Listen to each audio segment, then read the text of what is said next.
Donc, bonjour. La dernière fois, on a parlé de la statique des solides. Ça veut dire des objets qu'on ne peut pas décrire comme un point matériel, mais qui sont des solides et donc composés par plusieurs points et on peut exercer des forces dans différents points. La particularité de ce type d'objet, c'est qu'il peut aussi tourner. Donc là, par exemple, dans le cas de l'exercice de la brouette, en fait, c'est notre solide. On peut le voir comme ça, on peut même le schématiser tout simplement comme ça.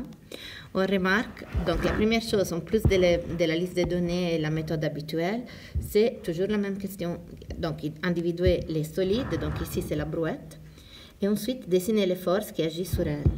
La brouette est appuyée là où il y a la roue, donc on part d'une force d'appui. Une force d'appui liée au fait que l'objet est appuyé, mais on ne connaît pas la direction à l'avance. Et donc on la dessine avec une direction quelconque. Et ensuite, là, au point C, donc là, on peut imaginer de faire tout glisser ici. Donc au point C, il y a la force de pesanteur de la charge. Au point G, la force de pesanteur de la brouette. Et ici, au point A, là où l'ouvrier pousse, en fait, il y a une force de l'ouvrier. En fait. Donc on continue à dessiner les forces.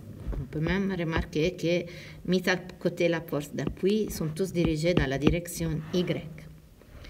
Alors, une fois qu'on est là, on vous dit que l'objet est à l'équilibre. On vous demande d'écrire l'équilibre des moments.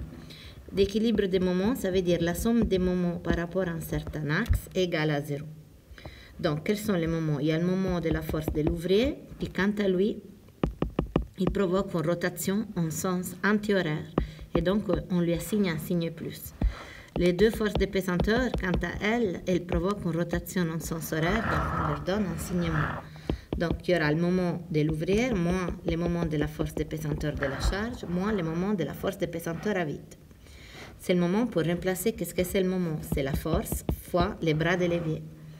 Et donc, les bras de levier, ici, c'est A plus B plus C, parce que si on choisit comme axe ici, donc là, vous avez la distance entre A et B, C. Et après, pour la partie de la charge, la distance vaut A, et pour là, il vaut A plus B. Et donc, toute cette somme-là doit donner 0 parce que la brouette n'est pas en train de tourner ni vers la gauche ni vers la droite. Ce qui nous permet de trouver notre inconnu, parce qu'on a une équation, un inconnu, on peut résoudre. La force que l'ouvrier doit exercer, ça vaut environ 252 newtons. Alors là, on voit que c'est une force, si on essaie, en fait, ça correspond environ à soulever 25-26 kg. Et donc, c'est quelque chose de très faisable. Lorsqu'ici, en fait, on est capable en fait, d'amener 115 kg, ce que personnellement, je n'arrive pas à faire. Mais grâce à l'utilisation d'une brouette, et donc en éloignant la position où on exerce une force, j'arrive en fait à soulever quelque chose que je ne pourrais pas soulever toute seule. Quelles sont les choses importantes qu'on a vues? Donc, on a affaire avec des solides, des objets composés par plusieurs points. Différentes forces agissent dans différents points.